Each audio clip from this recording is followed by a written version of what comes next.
Hi, this is David Hamilton, starting today with a favourite of Helen Best and Nigel Cook as we kick off A Date with Cliff. 2 hours of your questions sent by mail, email and by phone. We'll get through as many as we can for the thousands that have arrived, along with tracks chosen by you, some must-plays and all-time favourites, which so many people share, the new CD, the new DVD, and we'll meet the lucky winner putting their question personally to Cliff, who is here right now. Looking very well indeed. You've got a fantastic tan. Well, since I saw you last, I wafted off on the seas with some friends, about 15 of us. In fact, Gloria Hunniford came, and we had beautiful weather. So there was nothing to do. It's enforced relaxation, and I needed that. So I got myself a colour, and now I'm back to work again. And you've now got your land legs back after time at sea. Well, we were 11 days at sea, which I think probably might be a little bit too much. I would prefer to stop every 2 or 3 days somewhere.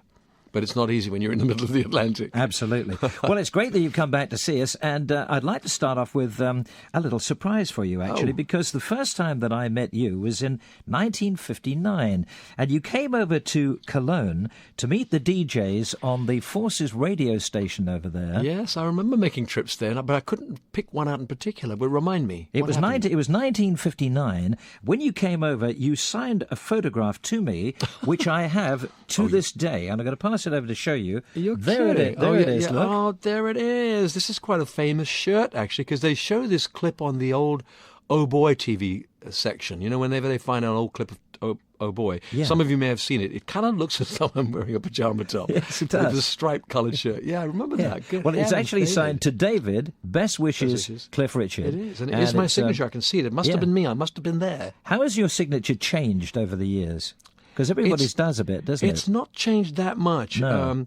The L of Cliff has a loop in this one, which I've tended to scrub out a bit more. In the speed of doing it, it tends to become a straight line, as the 2 Fs are in the Cliff. Yeah. But it's pretty close to how I do it now. Well, it's a black and white 10 by 8 photograph. Yeah. And as Cliff says, he's wearing a striped shirt. It does look a bit like a pajama top. But it was 1959, and you'll be very interested to know, Cliff, that that studio closed about 5 years ago. And when it closed down, they discovered a World War II unexploded bomb in the grounds. You're kidding. No. Well, you mean they've been there? Well, it must have been there while we were there, when I was there. The whole time.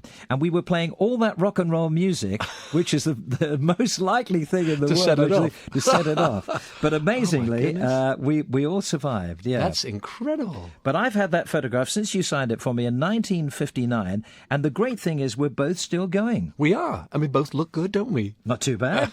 I'm not as brown as you, but apart from that, I'm okay. Now, I have to tell you, everybody listening, in case you don't know this already, this man is so popular that if I said that we had had hundreds of letters and emails and phone calls, it wouldn't really be true, because actually we've had thousands. Really? And we started off by asking people what was the year that Cliff had his first #1 hit, and you can give us the answer to that. It was that time when I came and signed that photograph for you. It was in 1959. It was 1959, and the record was Living Doll.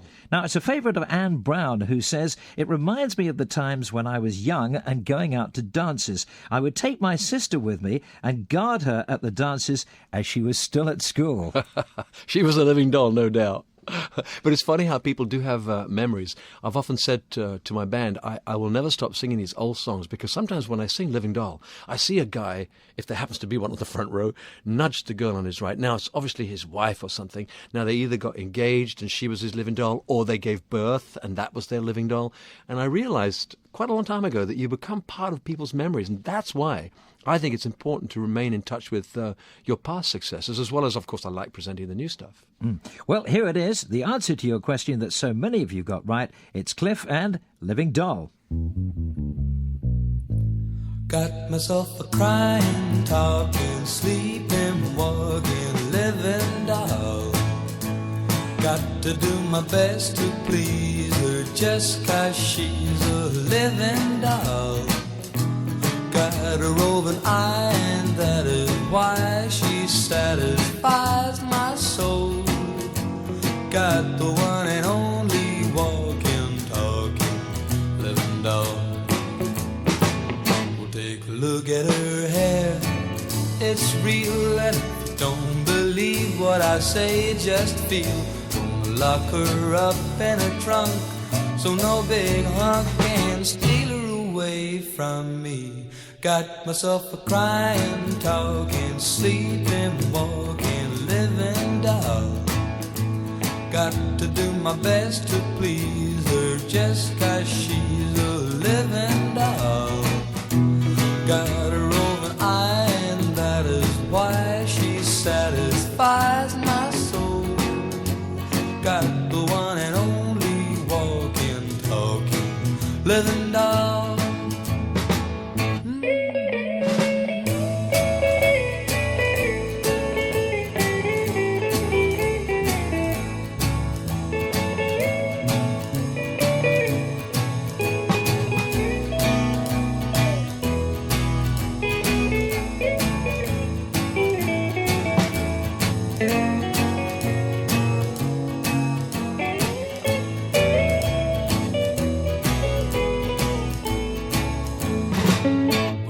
Look at her hair, it's real, and if you don't believe what I say, just feel.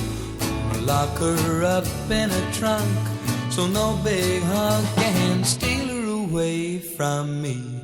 Got myself a crying, talking, sleeping, walking, living doll. Got to do my best to please her just 'cause she's a living doll. Got a roving eye and that is why she satisfies my soul. Got the one and only walking, talking, living doll. Well, Cliff, that was your first number one hit in 1959, but at what stage did you realise that you were really going to be a singer? Now, here's Mike Organ, who left a message. Hi there, Cliff. I'd like to know what your parents wanted to do when obviously you left school. Was it to go into the music business or perhaps the family business? Well, my parents weren't actually too... I don't think my father was exactly behind my idea of being a singer, because I started wanting to sing from a very early age. My mother was very much behind me, but I think the balance between the two of them paid off for me, because what my father kept saying to me was, you know, don't get too excited about this, because if it doesn't happen for you, you still got to... You know, we say get a life, don't we? I'm not quite sure, but he meant that. You've got to have a life ahead of you. You've got to do something. And I found that it was a balancing factor for me. So I was prepared for the failure. And yet, of course, once it happened for me, my dad was on board immediately behind me, right? Joint forces with me and my mother, and that was it. But so I'm not quite sure. I had no pretensions academically. My main desire was to sing, and I am so lucky. Now, Mickey Brosh, Denise Crowley and Pam Ruffles, who emailed, would like to know what profession you would now be in had your singing career not taken off. I really don't know what I'd have been. I've been involved in a lot of charity work over the years. It's well documented, so I'm not telling you anything new. And I've often thought that if I hadn't become a singer, would I still have been drawn towards that kind of work? And therefore, maybe I would perhaps have been involved in... You know, I'm assuming that my personality would have been similar to what it is now, and my way with people might have been similar to how it is now, and that therefore maybe I could have been someone who fronted a charity, working with press and stuff like that, and expressing what it is to people. I don't know. I really don't know. It's really difficult for me to answer a question like that. It is difficult because you had a lifetime in the business and never done anything else. You know, It's not as, some people come into the business late, some people drift out of the business, but your whole life you've been in the entertainment business. I really don't remember anything else. As I say, my father got me that first job, and I didn't last there a year, because during the time I was there, I made my first record, Move It. So I was 17 and a half or something when I recorded the record, and I was out of that office as the minute it was released. Now, we've got a letter here from Christine Campbell, and she says, as a young girl of 9 or 10, my parents moved to Singapore to live. At our swimming pool, we had a jukebox, and I remember almost every day putting my money in and over again playing a Cliff record, Outsider, standing by the jukebox and singing my wee heart out. This would have been about 1962-63. I'm 51 now. I've never been able to get a copy, never heard it again, and I'm beginning to think I imagined it. She said some of the words were, I was in your arms, but that's how it used to be. An outsider, that's me. Do you remember that? Well, you will. I remember the song, of course I do, but it was never released anywhere but in the Far East. And so Hong Kong, Singapore, Kuala Lumpur, Japan, they all had that as a single. I never, ever have sung it live on stage. I mean, I seem to remember it being quite a nice song. There was another song quite like that called Evergreen Tree, which was even a bigger success in the Far East, but never, ever released here. It was on an album, but I'm trying to think if I could help her. She's actually asking if you could What album it was. sing the first line of it. Oh, I couldn't possibly. No. I wouldn't even know how it goes. No. Mind you, if I heard it now, I'd get it quickly, but so I really don't. I don't think we've got it here. So Evergreen Tree, I would know. But the other one. Perhaps you could just sing a little bit of Evergreen Tree. You can sing a little bit. Oh, darling, will our love be like an evergreen tree? Stay evergreen and young as the seasons go. Lovely. There you are, folks. Cliff singing live for you on the programme and for no extra expense. Now, in a moment, we're going to play a track from the new DVD. Which one should we play, Cliff? Well, do you know, when I did the DVD, I was trying to give a sort of potted history, my viewpoint of pop rock as I had grown up in it. And one of the big influences for me, and in fact I used the influence on my new album. When I went to the writers, I said, I've always liked car songs. You know, rock and roll, many rock and roll songs were about cars. And the one I remembered most and loved best was Chuck Berry's No Particular Place to Go. So we used to do that night after night. So should we play that? Yeah, that'd be great. Okay, we'll play that in just a mo.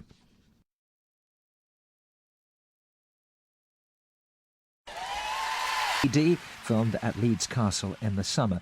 Now, Cliff, you recorded quite a few live CDs, including From a Distance and Dress for the Occasion at the Royal Albert Hall. Margaret Baker emailed to ask, how do you decide, out of all the records that you've made, which ones to put into a concert? It's always a bit of a difficulty, actually, to try to figure out what to give the people because, and again, this is partly to do with my good fortune. Having been around for so long, I've had a whole string of successes, and I know that whatever happens, I'm never going to get it exactly right for everybody because I've still done things like Young Ones, Summer Holiday, Living Doll, Bachelor Boy, and when I've been backstage or something, somebody's met me, they said, oh, but you didn't sing Visions, and now I keep saying, well, of course, you want me to sing Visions? Wait 2 years, I'll be on tour again, I'll do Visions next time. So basically what I do is try to slot these different hits into different shows that I do. So over a period of about 5 or 6 years, I might sing them all, but never at the same time, because obviously I want to leave room for that kind of middle register of the Devil Woman era and Miss Unites. And then, of course, I also want to spend time presenting the new stuff, hopefully stuff that will become people's favourites in 10 years' time. They'll want to hear those in 10 years' time. So it is difficult, but in the end, it's not a great difficulty because I have the good fortune of having a whole bunch of top 10 hits. 36 top 10 hits I discovered once. That means it would take me more than 5 years to do all of those in my different shows, but I can pick those and say, well, there you go, I put these top 10 hits in for you.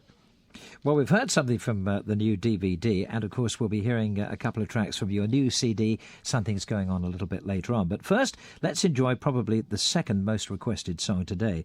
The sleeve it's taken from shows you looking very smart casual with a soft perm, open neck shirt and loose tie.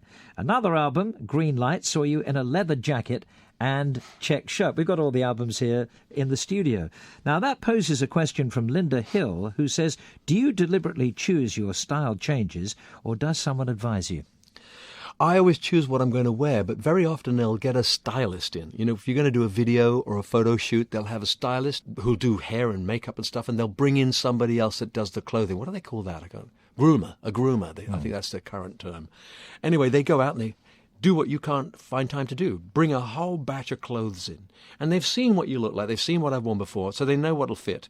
You give them the sizes. And they come in with a whole stack of stuff. And then I have the pleasure of going, yes, thank you. I'll have that. I'll do that. They might say, why don't you try wearing that underneath that? That'll look good.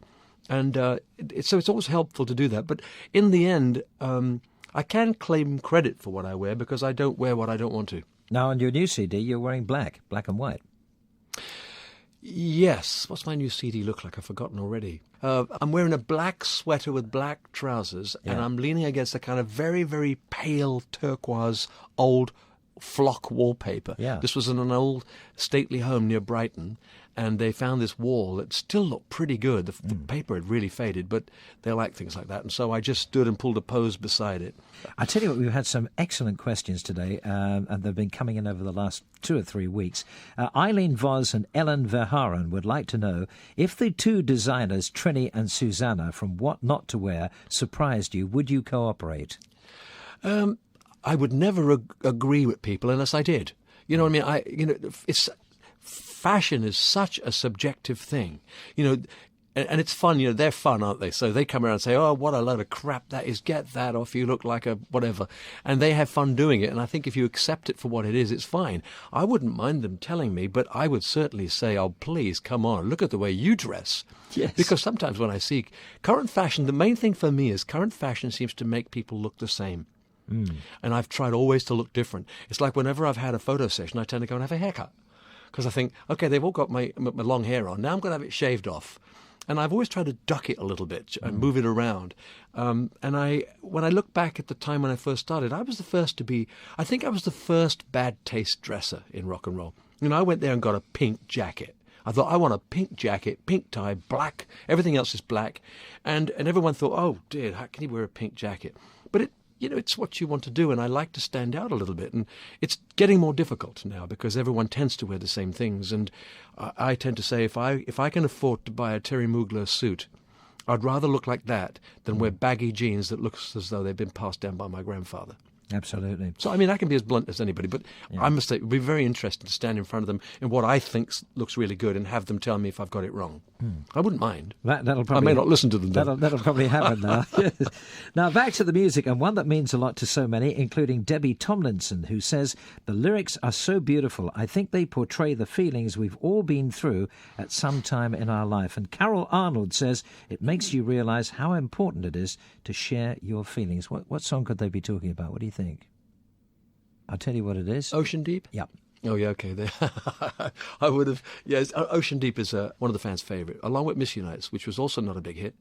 They're the two most requested ballads I ever had. It's with no credit to you, Cliff. And yet Di and Rob Bradford reckon that you played bongos and Chinese drums on this #1 hit. We'll find out about that in just a moment.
Well, that was the Shadows' number one from 1960, Apache. And my guest today, if you don't already know, is Cliff Richard. So, Cliff, maybe you can give us the answer to the question. Did you actually play on that recording? I did. Because it was their first single, and we wanted it to be a big success, we used all the fame that I had garnered together, and I put my name behind it and said, this is Cliff's band doing it, and Cliff plays on it. What I did was I played a drum. There's a drum on the beginning. It starts off, in fact, I started, it goes, dung, dung, dung, dung, dung, dung, dung, dung, dung. Well, it was some kind of African drum, and all I had to do was hit that at the beginning and at the end. In between, I left it to the boys. But at least I could legitimately tell the press, yeah, no, I played on that. So, and it was. I mean, it would have been a hit whether I'd played on it or not. But I'm glad I did now, because I can now tell everybody I played on Apache, folks. Well done to Di and Rob Bradford, who got that information absolutely right. That's one of those things that could come up on a pub quiz thing, isn't it? Trivial Pursuits. Yeah, that's right. Yeah. Who played drums on the Shadows record Apache? Now, we've got John Turner here with a question, and here it is. Hello, Cliff. Just a question about the guitar playing. Are you self-taught, or did Hank give you any lessons? I play a little bit of the guitar, and I'm self-taught. I just wondered whether you were the same. Thank you.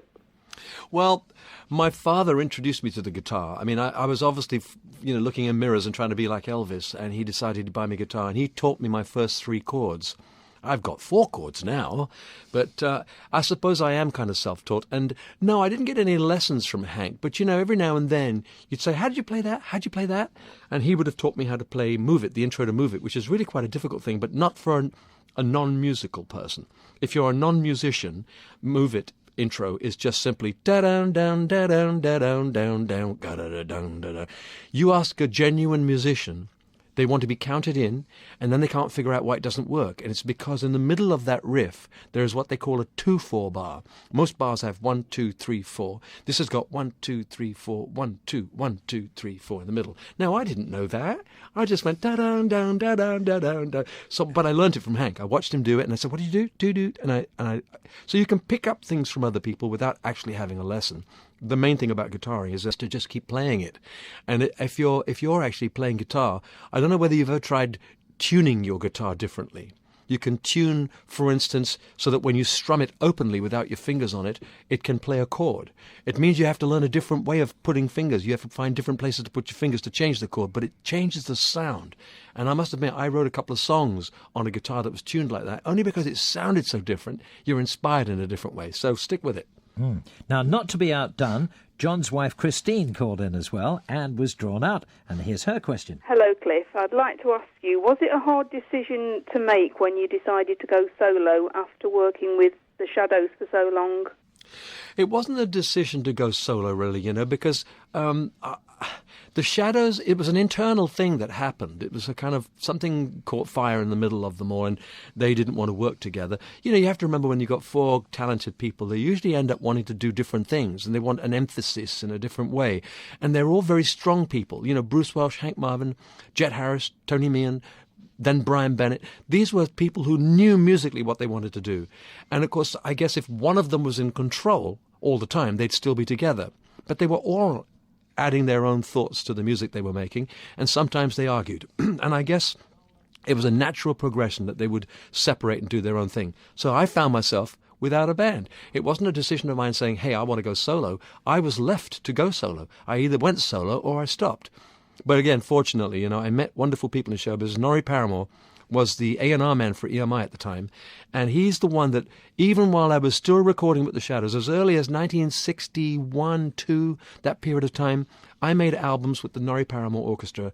We'd have 8 tracks with myself and the Shadows, and then there'd be 8 tracks with his orchestra. So I was already used to working without the Shadows. Well, let's go to the phones right now. We're going to talk to Doug Reed. Hiya, Doug. Hi. Whereabouts are you? I'm in Derby, Mackworth in Derby. Okay, used to work at Rolls-Royce, I believe. And I certainly did. Still meet up with your workmates every month. Yeah. Cliff is here. You've got a question for him. Yeah. I've got a question, Doug. Have you got one? Yes. A Rolls-Royce? What, from Rolls-Royce? No, I don't mean a question. I know you got a question. Have you got a Rolls-Royce? Nice one. No, I'm not as fortunate as you, mate. Oh, what a shame. I wish I had. Okay, what's your question? Yeah, it wasn't the motor plant, it was the aero engine division. Oh, was it? Have you got a plane? If only. No, my question to you, mate, is how you got your name derived. Oh, yeah. there used to be a little, very nice little old chap lived opposite me. He was 90 years old when he died. You might have known his son. His son's name was Harry Gretrix. I do. Yeah. And he's the reason why I changed my name. Harry Gretrix was the one that wanted a name. Yeah, well, this is all fitting in now. Yeah, it was. It was in Ripley in Derbyshire. He had a ballroom. He ran a ballroom. Yeah.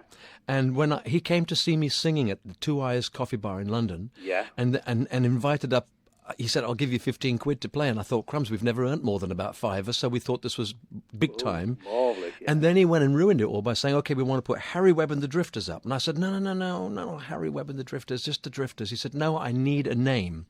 So we went to a pub quite close on Oakhampton Street, sat down, and this is well documented, so forgive me if you've heard me say this before. But No, I've not, actually. well, the last few names were Russ Clifford. And I went, that doesn't sound right to me. They said, "What about Cliff Russell?" And I went, "Cliff, yeah, Cliff, rock face, rock and roll, perfect. Russell, not so sure." Somebody said Richards with an S on the end. And then Ian Samwell, the guy that wrote Move It, said, "Take the S off." Yeah. You've then got two Christian names, Cliff and Richard. Yeah. And also, it's a tribute to Little Richard. Yeah. So that's how it came about. And it came about because of Harry Gretrix. Can you remember whether it was the actual Regal Ballroom or was it the Cock Inn at Ripley? No, it was the Regal Ballroom. Right. Yep. It was the Regal Ballroom. Yep, that's where it was. And I know that after the ball was over, we didn't have anywhere to stay, so we slept in the ballroom on those. There seemed to be sort of benches around the edges of it. I seem to remember. We just stayed overnight there and left early the next day. Yeah. So it was a pretty tough old time, but it's a major part in my history to think that my name was created just to go and play in that ballroom. Yeah, absolutely. Did your name go from Harry Webb then to Cliff Richard? Nothing in between? Yeah, it went from Harry Webb to Cliff Richard. Yeah. And what I did was I didn't change my name by deed poll until a few years later, 5 or 6 years after I'd got started. I found it difficult. In fact, it was even longer than that. I remember arriving in New York. Yeah. Now, remember, I've entered America on a passport that says Harry Webb, professionally known as Cliff Richard. Oh. I get to the hotel and they say, "I'm sorry, we can't take your booking." I said, "What do you mean?" They said, "Well, your passport's confusing. Yeah. It's got two names in it." I said, "Oh, please, Americans, you created the change of name. I'm in show business."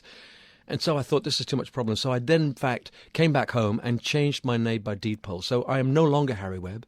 On my credit cards, passport, everything is Cliff Richard. So Harry Webb's gone now, then it's just Cliff Richard. Yeah. Does anybody still call you Harry? Nobody in my family. Nobody at all calls me Harry. And when I asked my sisters about how they feel about that, they said, "Oh, no, we couldn't call you Harry. You don't look like a Harry." Now, I'm not quite sure what that means.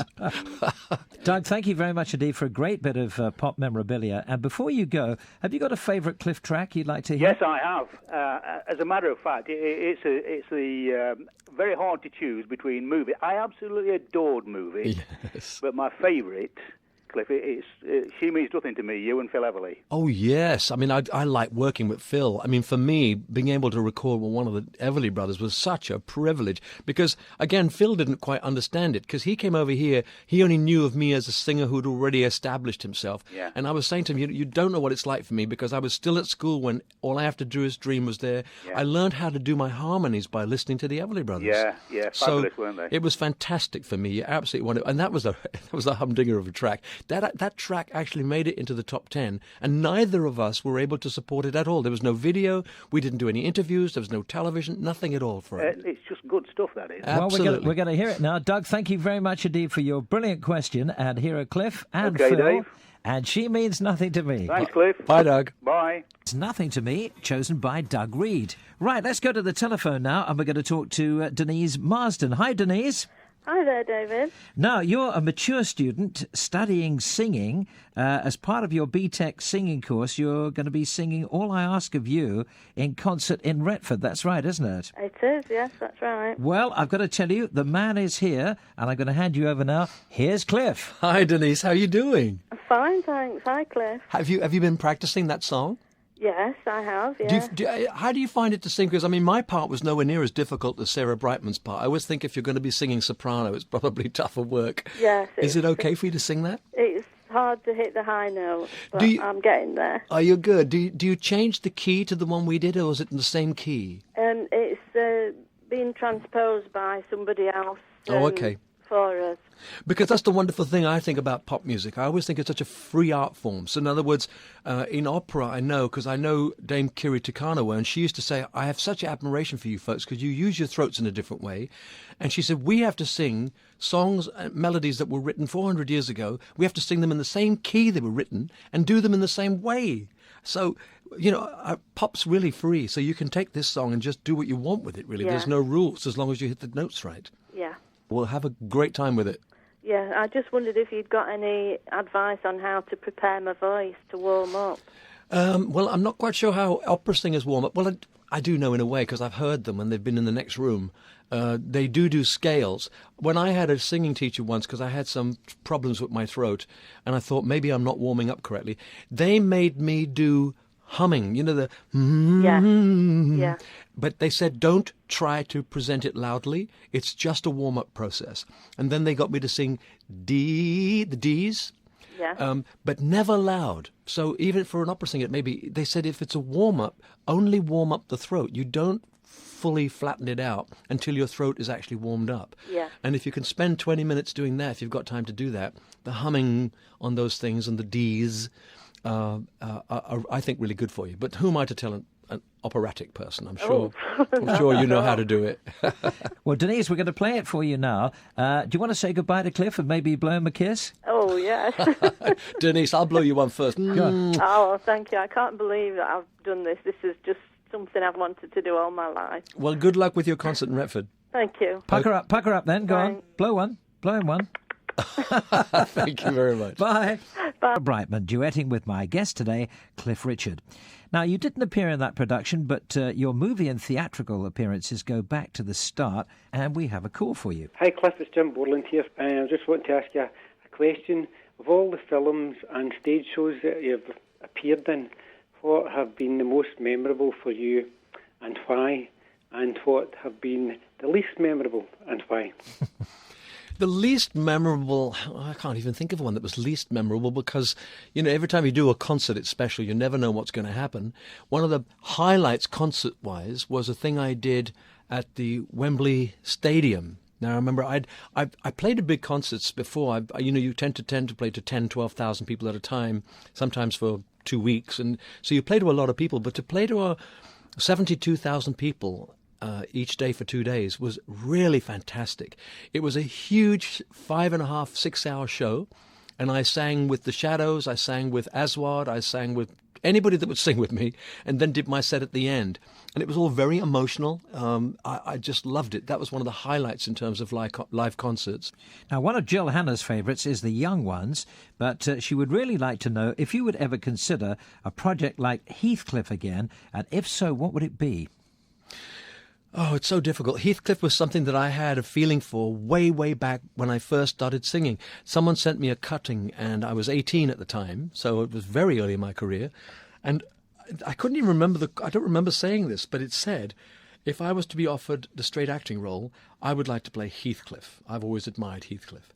When I, in fact, did it and started to study the book, I realized that the romantic notion I had about Heathcliff probably was based on the Sir Laurence Olivier version, which was very romantic. It turned out to me when I read the book properly as an adult that in fact it was one of the most ugly stories, but nevertheless fascinating. He was so obsessed with this one woman. He hated everybody else. He hated anybody that seemed to love her or that she might love in return. And he spent his whole time wreaking revenge and havoc on everyone. So it was an interesting thing for me to do. As to doing another one, I don't know. I haven't come across anything. And of course, I'm not in that strata of people who have agents who are constantly having offers made to them by producers of films or things like that. So if I do something, I'm going to have to find it myself. Unless, of course, I say to some agent, look, please, I'd like to seriously be considered for a part in a movie or a part in a West End musical, and then maybe some offers would come in. But my life is so full at the moment, the thought of adding an extra burden to it. So maybe if I just spot something one day, like I felt about Heathcliff, if I felt the same, I could perhaps just pursue that. But I've no idea at this moment. Other than I'd like to do Dracula. There is a musical Dracula. Be something to get your teeth into, wouldn't it? It certainly would.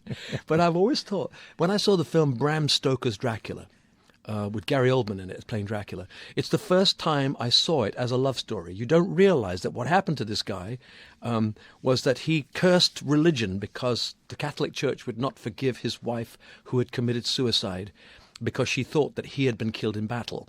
So then he cursed and he became the Dracula. And then he spends his eternity looking for his wife. And when he finds her, they can't actually be together.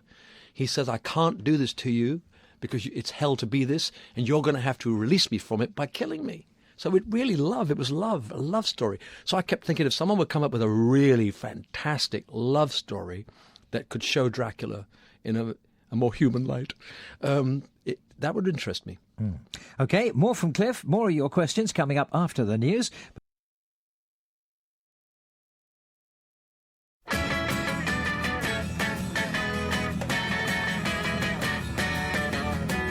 I can think of nothing better than dancing on the beach. See a girl, you can go and get her. Your troubles will be out of reach. On the beach, you can dance to a rock and roll. On the beach, hear the bossa nova played with soul. On the beach, you can dance and twist and shout. On the beach, everybody hear me, come on out on the beach. Come on, everybody, stomp your feet. On the beach, you can dance with anyone you meet. 'Cause your troubles are out of reach. On the beach.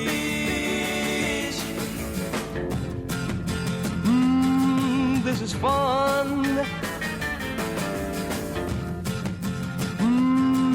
Won't you tell me I'm the one you're gonna dance with? Yeah, bossa nova.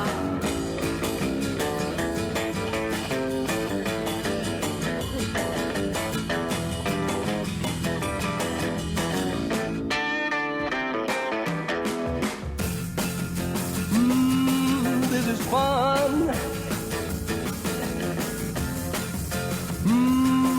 Now I know I'm the one you're gonna dance with.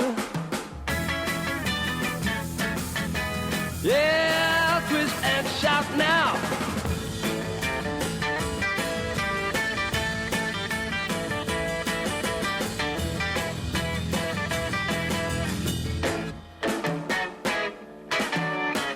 You can do the dance that you want to with anyone that you meet. And if the bossa nova doesn't get you, the twist will have you on your feet. On the beach, you can dance to a rock and roll. On the beach, hear the bossa nova played with soul. On the beach, you can dance and twist and shout. On the beach, everybody hear me, come on out on the beach. Come on, everybody, stomp your feet. On the beach, you can dance with anyone you meet. 'Cause your troubles are out of reach. On the beach.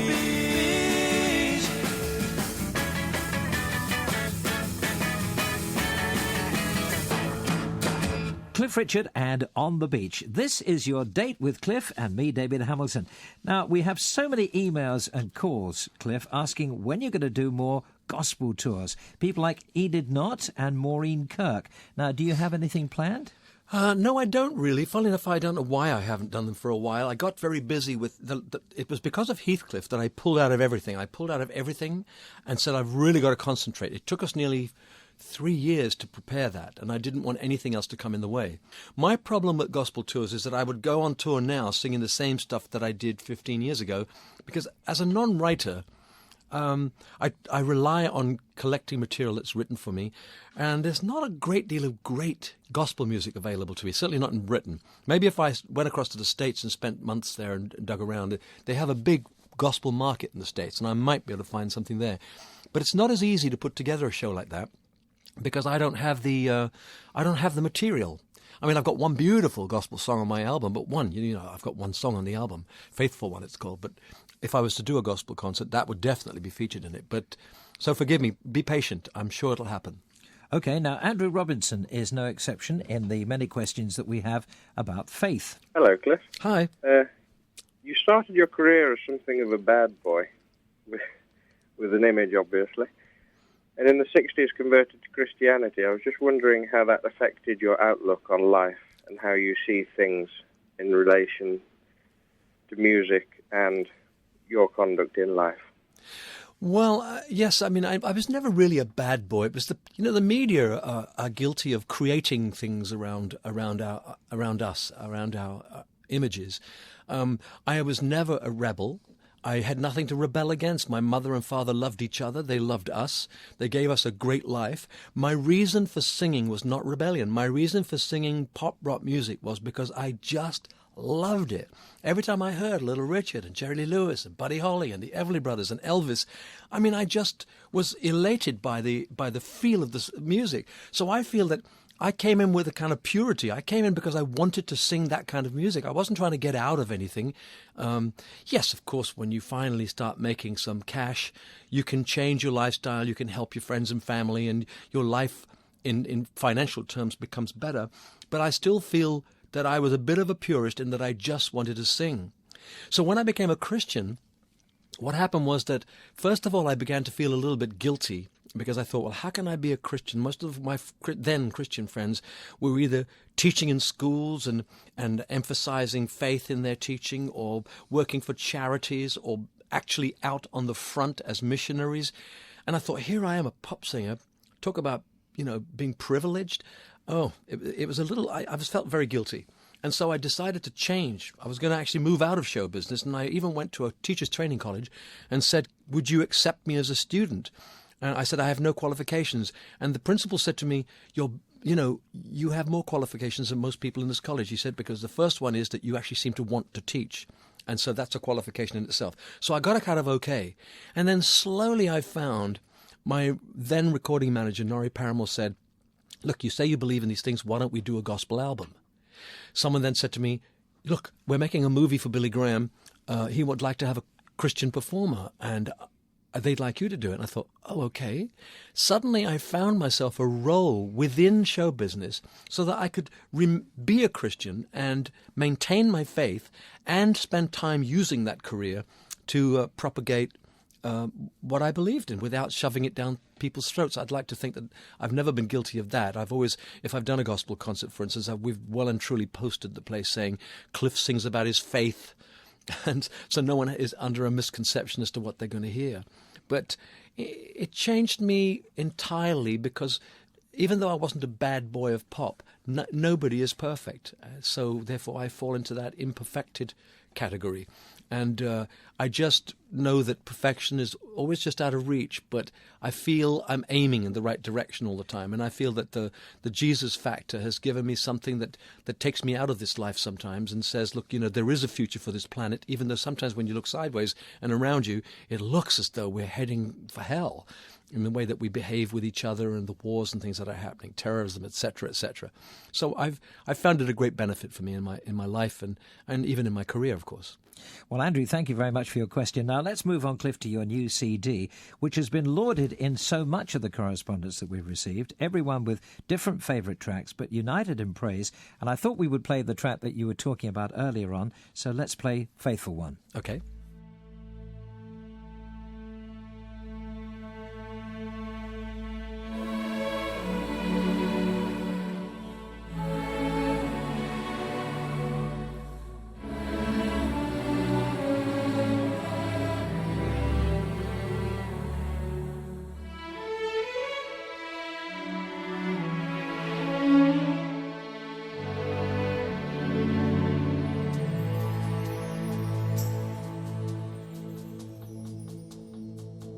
I find no hope within to call my own, for I am frail of heart, my strength is gone, but deep within my soul is rising up a song, here in the comfort of the faithful one. I walk a narrow road through valleys deep, in search of higher ground on mountains steep.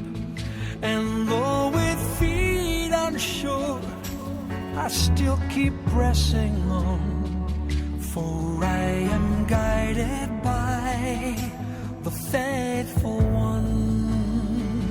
I see your wounded hands, I touch your side, with thorns upon your brow. You bled and died, but there's that empty tomb, and love for all who come and give their hearts to you, the faithful one. Faithful, faithful to the end, my true and precious friend. You have been faithful, faithful, so faithful to me.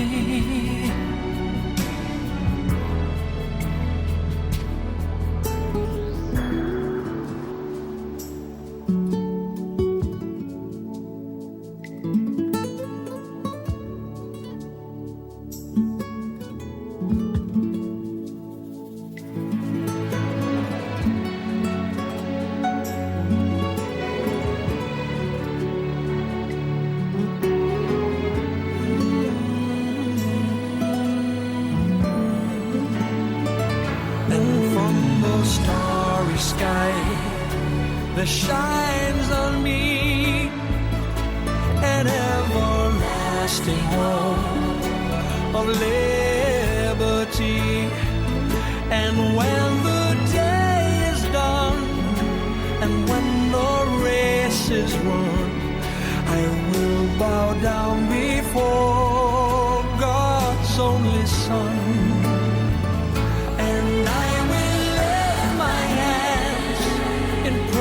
For all you've done, and I will worship you,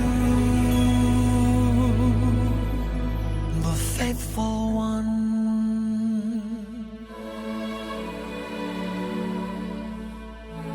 Faithful one.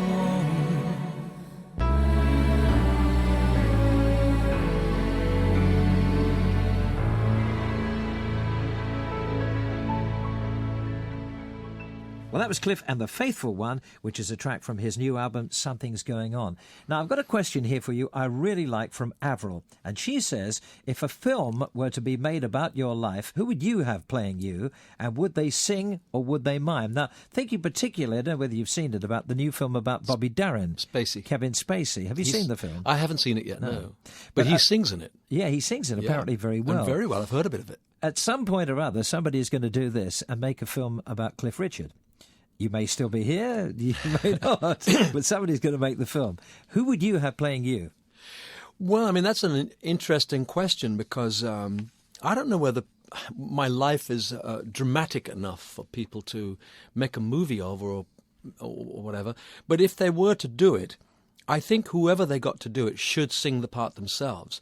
There's no reason why they have to use records that I've made, because don't forget it spans a long period of time, and some of the music that I made in the beginning, which they would have to do again, because I sang them not that well. I mean, and the technology was not there, so the sound of the tracks was not great.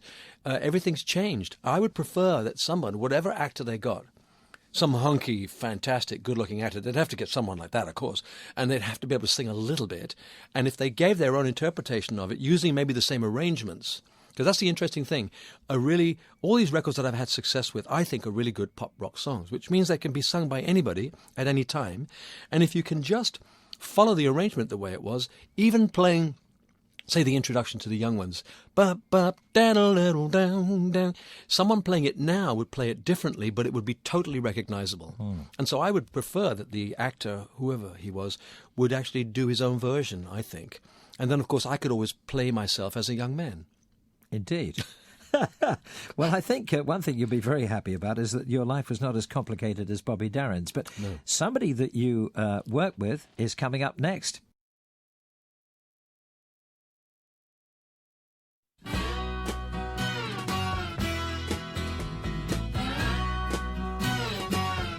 If not for you, babe, I couldn't even find the door. couldn't even see the floor. I'd be sad and blue if not for you.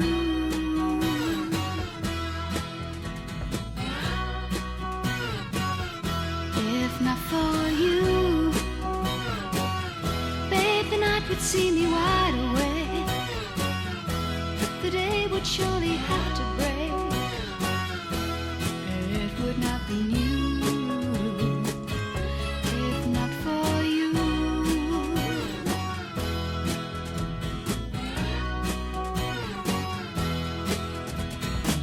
If not for you, my sky will fall. Rain would gather too. Without your love, I'd be nowhere at all. I'd be lost if not for you.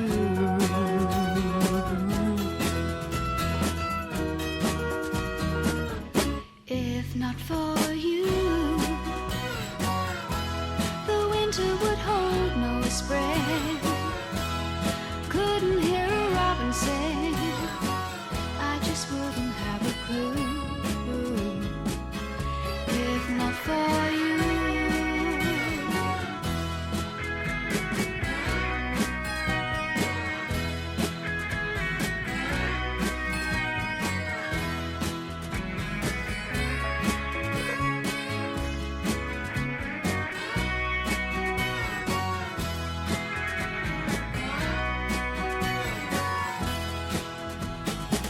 If not for you, my sky would fall. Rain would gather too. Without your love, I'd be nowhere at all. I'd be lost if not for you.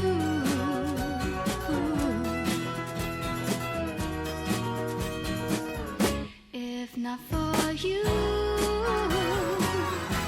the winter would hold no spring. You couldn't hear a robin sing. I just wouldn't have a clue. If not for you.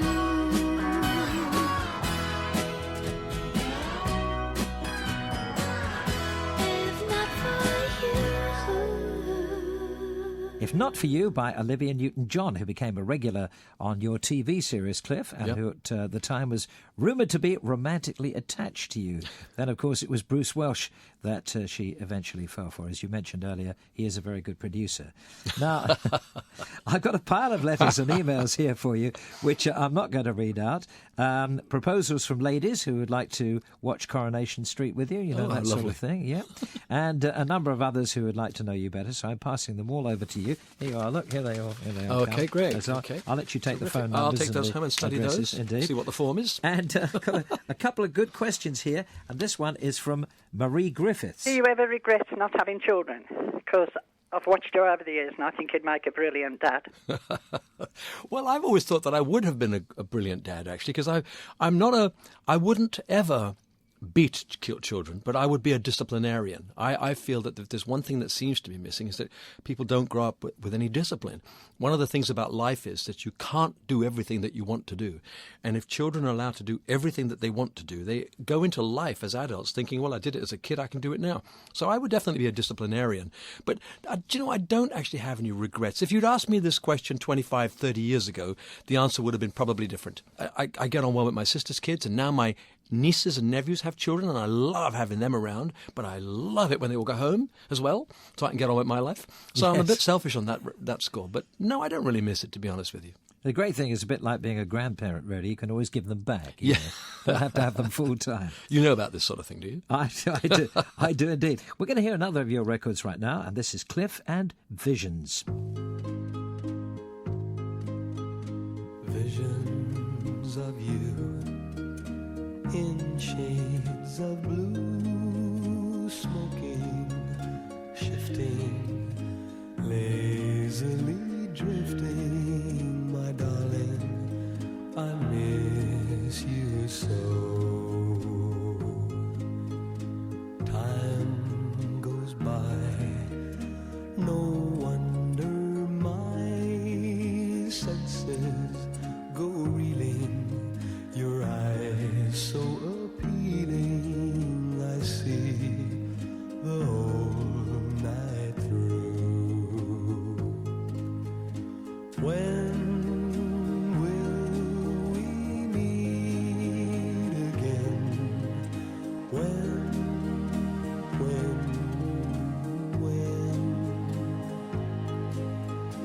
When will we meet again? When?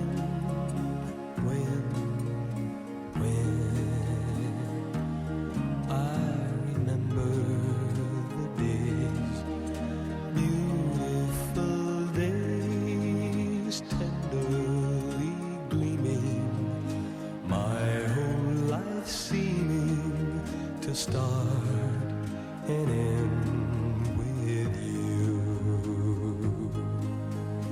Visions of you in shades of blue, smoking, shifting, lazily drifting. My darling, I miss you so. When will we meet again? When will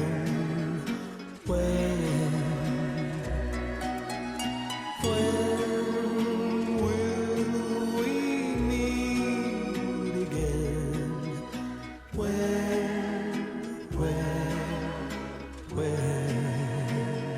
I remember the days, beautiful days, tenderly gleaming, my whole life seeming to start and end with you.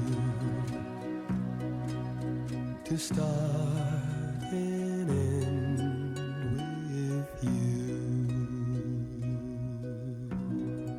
Cliff Richard and Visions. Cliff is my special guest in the studio today in Your Date with Cliff. Thank you very much indeed for your emails, your letters, your phone calls. We have had thousands. That particular record got quite a few votes from our audience today, including Angela Price, who says, "It reminds me of my first love, a Spanish waiter who kept smiling at me when I was on holiday in Mallorca with my parents. I was 14. Well, there you go. I was saying earlier in the show that you become part of people's memories. In fact, Visions is a really, really nice song. Now you've brought it to my attention. I haven't sung it on stage for quite a while. Of course, because it wasn't, I don't think it was a number one or anything, I tend to sort of favour the young ones in Living Doll. They're the songs that people instantly react to. Visions is one of those ones that the more discerning fan would remember and know and perhaps like.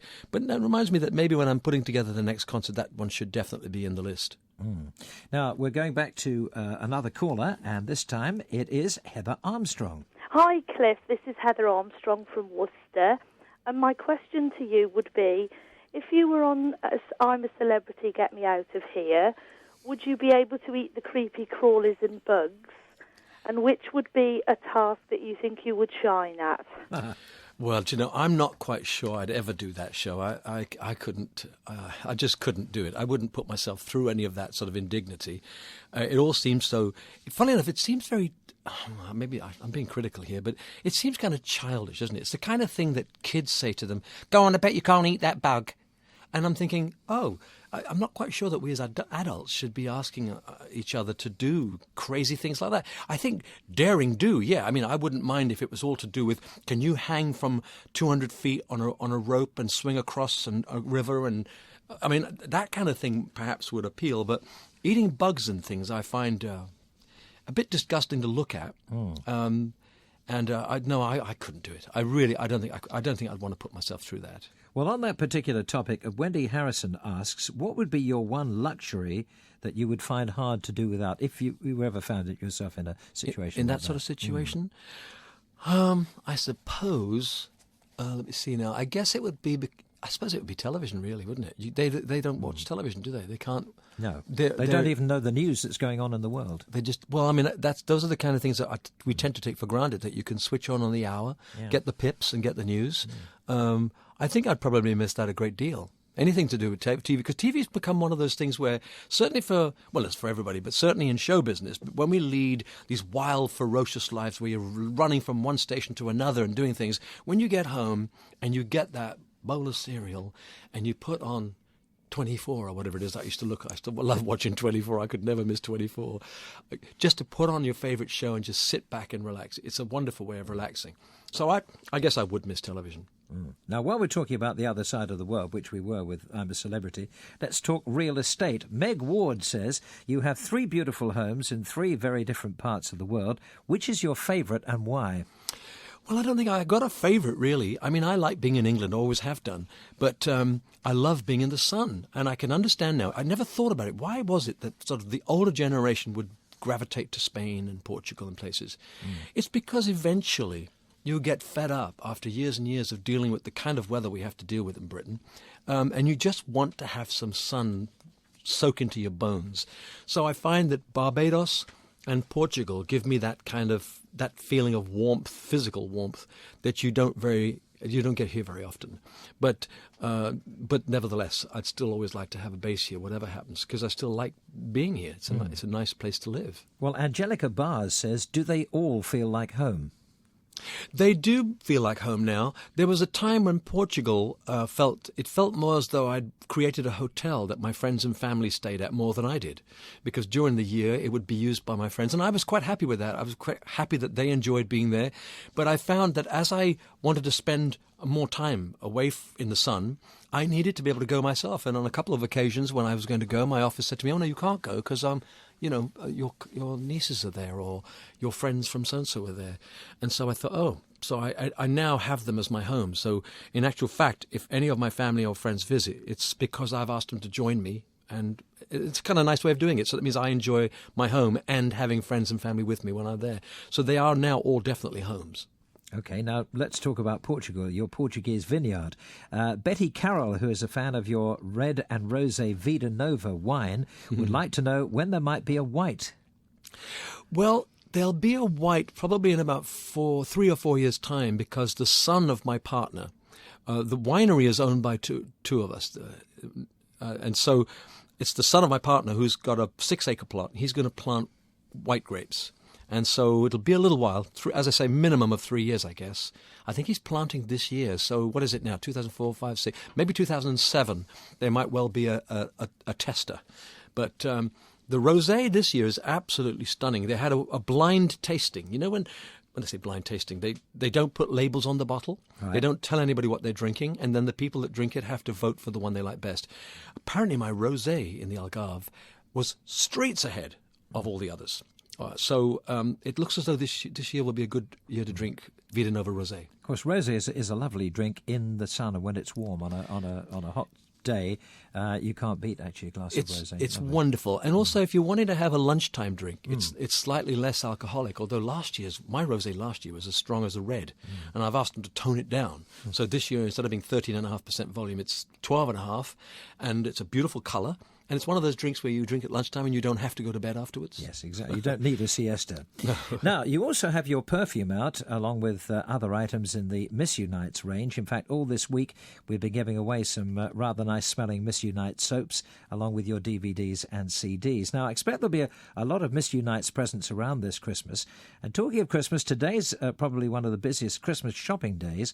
So, of all the ones that you've made, what is your favourite Christmas hit? I think Saviour's Day, although I was performing with my band just the other day and we played Little Town to finish off with, and that was never number one. But that sounded good. But I think what I love about Saviour's Day, Little Town, of course, was the lyrics of the Little Town of Bethlehem. So although it was a new melody to it and a great new arrangement, it was still half an old song. Saviour's Day is a brand new Christmas song that I hope in 25 years' time people might be going, "Oh, let's do a Christmas song." Oh, yeah, there you go, Cliff Richard's Saviour's Day. I like Saviour's Day. It's a good pop rock Christmas record. Well, we'll be back with that and the winner of the Date with Cliff competition and Cliff's new single in just a moment. But how about if we play a Christmas record by someone else? What do you fancy? Well, I mean, for me, the best Christmas album ever is Phil Spector's. So, I mean, he's Darlene Love singing Walking in a Winter Wonderland. I think that's a cracker. OK, we'll play it next.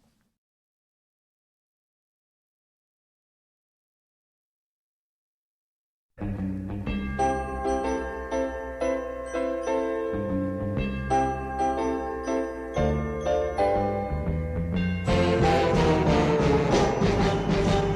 the breeze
Darling Love and Winter Wonderland. Still lots to come, but first it's time to welcome our second special guest today, the winner of the Saga Radio competition for A Date with Cliff.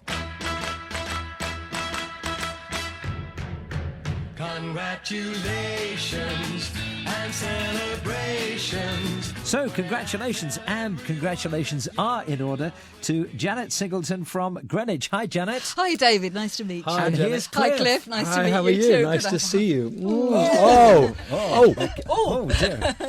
Is that right? Do that again. They Well, just no. they just No, embraced and wrecked the studio. I did. Sorry, Actually, it's much better than having them blown at me over the airways. It is. I brought you a little present. Oh, thank you. It looks like a tennis ball, but please don't play tennis with No, it it looks- because it no. has homemade chocolates. in Is it? What kind of chocolates? Mostly white because I know you like white. I love white I know you like chocolate, yeah. milky bars. Have you but read that somewhere? You I were guess on the you- Steve Wright show. I shouldn't say that. Oh, no, saying okay, you that's like all right. them. That's okay. But one of them is a dark one, and that has the number 1 on it, and you can't eat it till Christmas Day. Why not?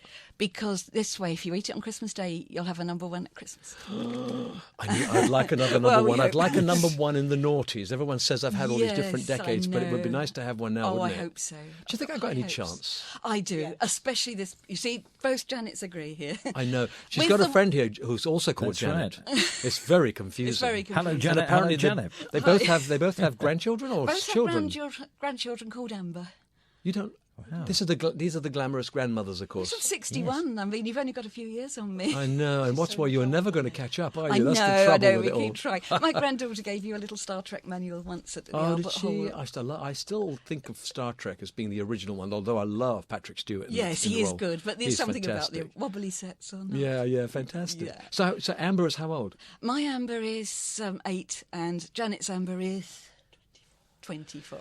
The other Janet. She was a child bride, 24, Cliff. Child Child bride. bride. Yeah, your husband was a child. Yes. And little Amber has been a fan of yours since she was 2. Oh, please, come she on, it put the can't event be. on instead of Teletubbies when I went to take it out, and she said, "No, leave him on." Do you know, I love it when She's I been hear a of fan children ever being since. brought up so well. And her It favourite. bodes well for the future of the nation, I think. She's thrilled to bits at the moment because on the back of your previous single is "How Many Sleeps." Oh, yes. And she used to say that to me and still does, Nana. How many sleeps till I see Cliff? Really? Do And you know- her name is Amber Rose. Yes. And the Oh, you're kidding. title of the song is in the title somewhere. Yeah, that's right. Yeah. Well, the funny thing is, I'd never heard of How Many Sleeps before. In fact, I wondered what it meant. And it Yes. turns out that the story is the co-writer with Barry Gibb was a guy called David English, and he unfortunately had an unhappy marriage, and they split up. And his daughter was living at that time in Zimbabwe somewhere, I think, and. The whole thing was she used to say to her, "How many sleeps till I see you again?" And I thought, wasn't that a cute thing Isn't to it say? lovely? Children do say that. Heartbreaking How many in their sleeps? situation, of course. And we're always But- combined. How many sleeps till I see you, Nana? How Yeah. many sleeps till I see Cliff? Fantastic. So But that song's... I find it really hard to believe that a young kid of 8 could kind of Two like to music. start with. Teletubbies. 2? She put the wrong video in by mistake. Oh, I did for her.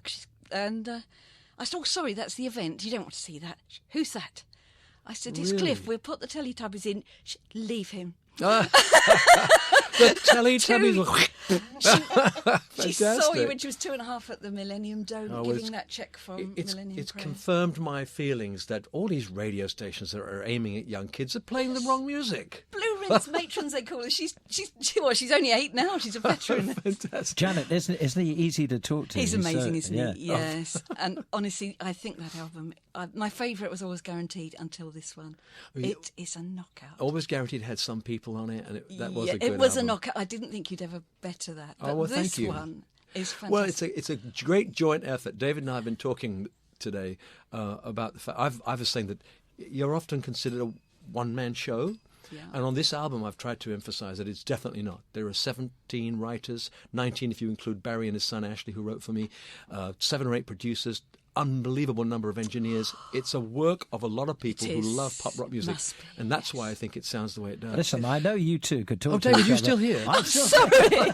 I'm sorry, David. I do I'm very good. No, apologise. I just want you. I know you could talk to each other all day, but I just want you to ask your question, Janet. Yes. The one that you. I will wrote try in to remember with. it. Okay. Yes, Cliff, I notice as I get older and older, my memory gets worse and worse. I'd love to know, with an album of so many new songs, how long does it take you to learn a new song? It doesn't take that long to learn a song, but what it does take is it takes a lot of rehearsals to make it part of your skin. You can't perform a song really properly until you're so immersed in the lyric that you can do it without thinking. It means you can close your eyes, look up somewhere, see somebody move in the crowd and not forget the lyrics. So it's easy to learn a lyric, but not you have to know it really well. And that I usually rehearse 3 weeks and everything 3 comes weeks together. for Not for one song, but for the whole lot of for them. the whole lot. Yeah. That must be so terrifying that you might forget. But Well, if you never forget, do. nowadays people are very forgiving. Forget, I just say, I'm sorry, can I start that one again? Wonderful. Janet, we're going to play Miss You Nights. Is that one of your favourite It Cliff is songs? indeed, because it's one of my big favourites. Why do you like this particular I song? like it because it's a grown-up song. Yeah. I do like all the old Summer Holiday Living Doll to an extent, but as I'm older myself, the lyrics of Miss You Nights, Yeah, they are good. the aren't lyrics they? are sad and they're grown-up lyrics. Written by Dave Townsend, I think one of the best songs I've ever been given to sing. And grown-ups, I think that we should do an album. I'm going to do an album called For Grown-ups Only. Oh, please. Thank you. Well, Janet, congratulations Thank once you, again. David, and thank you, Cliff. and to your Thank you, friend Janet. Janet, who you brought with you. And thank you, Janet Janet, 1 and friend Janet Janet. 2. And here's your song, Cliff and Miss You Nights.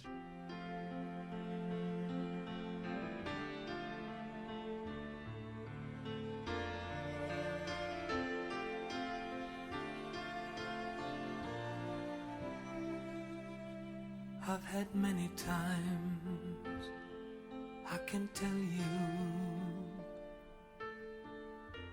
times when innocence I trade for company, and children saw me crying. I thought I'd had my share of that, but these miss you nights are the longest.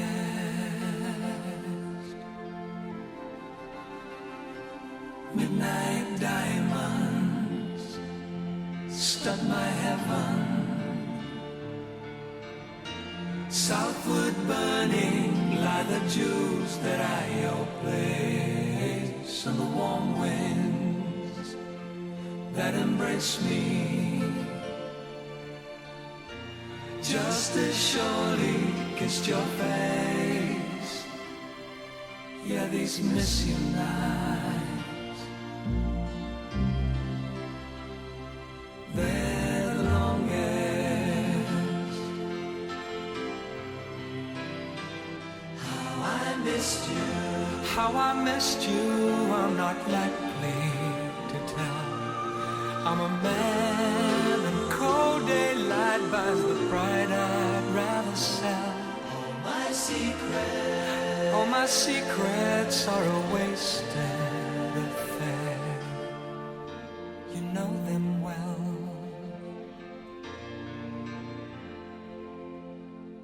Thinking of my going, how to cut the thread and leave it all behind. Looking windward for my compass, I take each day as it arrives. But these miss you nights are the longest.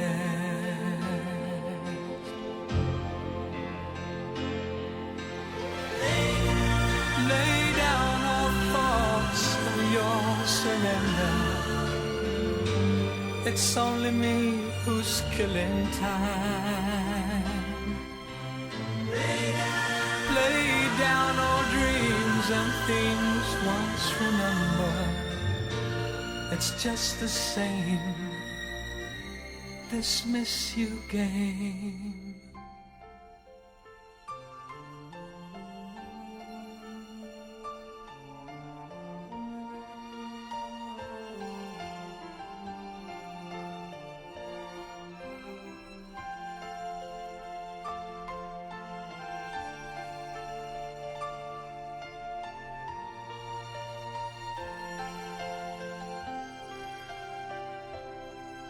Yeah, these miss you nights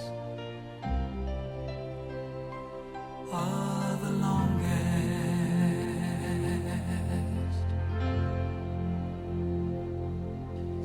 The fans' favourite Miss Unites by my guest today, Cliff Richard. More from Cliff, including his new single, plus more questions and answers here on Saga Radio.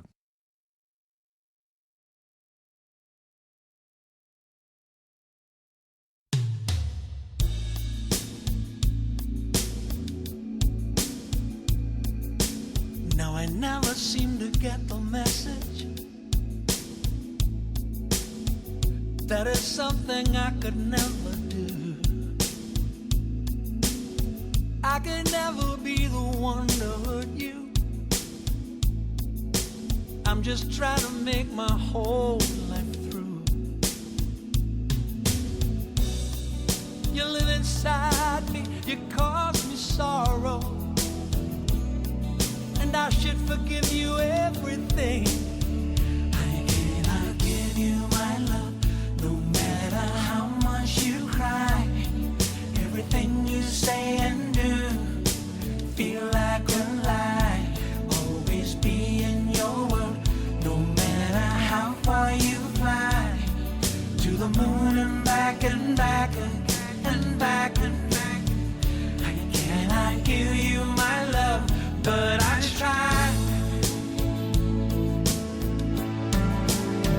And we are oceans apart, but I follow my heart. There is nothing that I would rather be. But I understand you. You've got to be free. Got to be free. So fly away, butterfly. Take it to your journey's end. You are here today and gone tomorrow,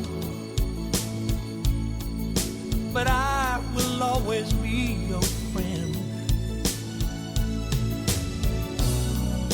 Blessed are the souls who love each other, and I will never let the story die. And I vow to give you everything. I cannot give you my love, no matter how much you pray. How much you pray. Everything you say and do, send me away. Send me away. Always be in your world, for what your world is to you. To the moon and back and back and back and back and back. I cannot give you my love, but I do. And though the oceans will roll, you will find me no more. There is no one I would rather see. But I understand you. You've got to be free. Got to be free. You and me.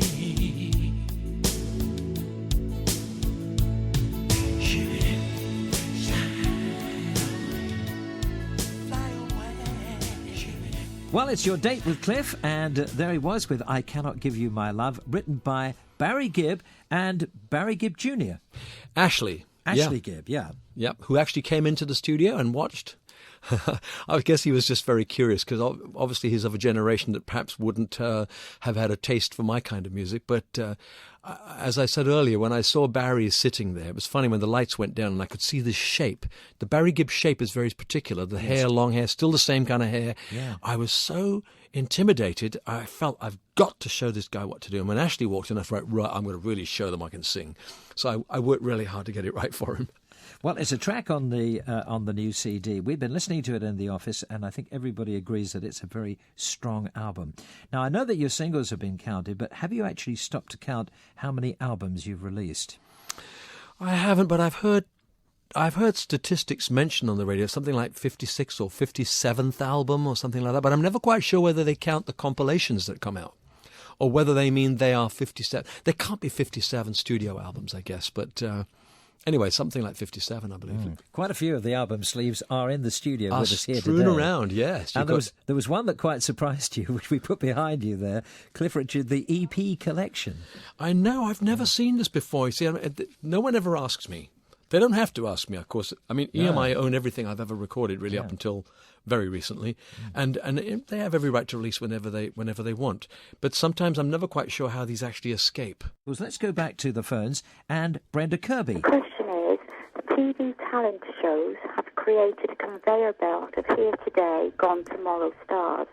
How would you advise youngsters to stay at the top once they get there? Ooh, that's an interesting one, because I'm not quite sure that you can ever advise anybody in terms of how they stay at the top.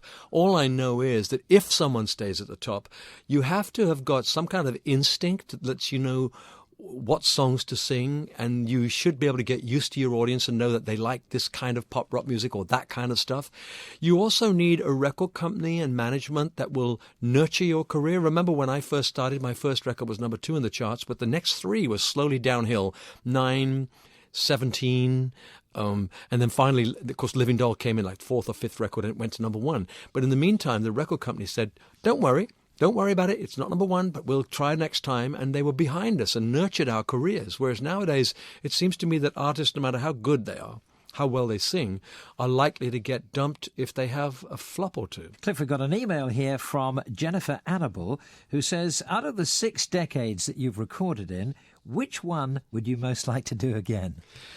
Oh, well, the 50s was great because the influences were so fantastic. Even before I started recording, just listening to the radio and hearing the mega Elvis and mega Little Richard and et cetera, was so exciting because it was brand new and it was being created for us. Remember now, rock and roll is here to stay.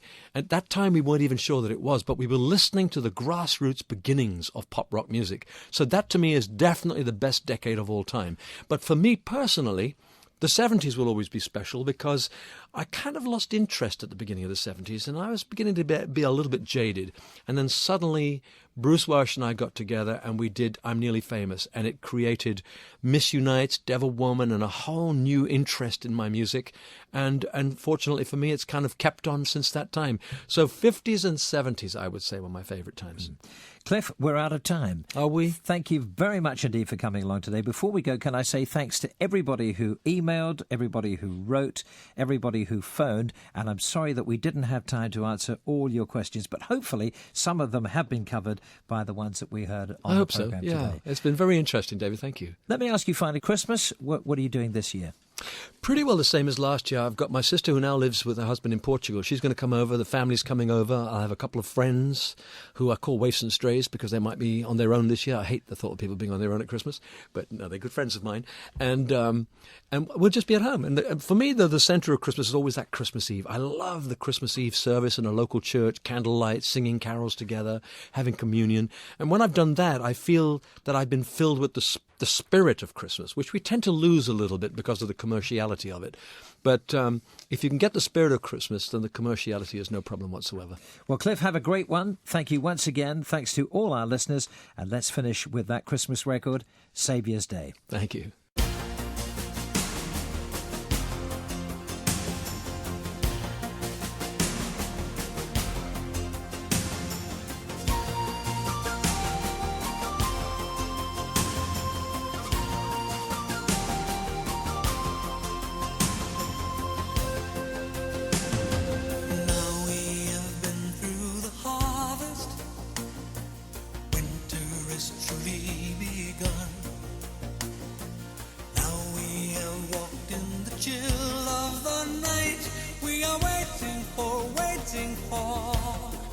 For the Savior's Day.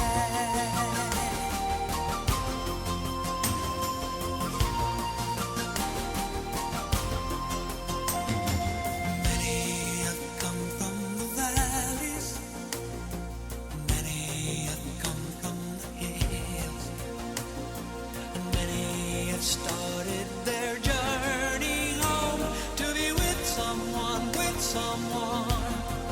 on the Savior's